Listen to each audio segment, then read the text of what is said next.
How to close all positions and closing all positions in MetaTrader 5 might seem complicated, but in 2025, it's actually straightforward. Most people get this wrong. They try to close trades one by one, which wastes time, especially during volatile markets. Step 1. Open the Mt5 platform and navigate to the Trade tab, where all your open positions are displayed. Step 2. Right-click anywhere within the Open Positions window.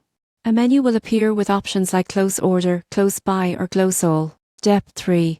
Select Close All if available. This command will automatically close every open position, including pending orders. You won't believe what happens next. Mt instantly executes the closures at market price, minimizing exposure and locking in profits or losses. Step 4. Confirm that all positions have closed. Check the Account History tab to ensure every trade is fully settled. Step 5. Optionally, use scripts or expert advisors to automate the process for future trades, which can save valuable seconds during fast-moving markets. The surprising truth is that Mt offers tools to manage positions efficiently, but many traders overlook these features, risking unnecessary exposure. Knowing how to close all trades quickly can protect your account and streamline trading.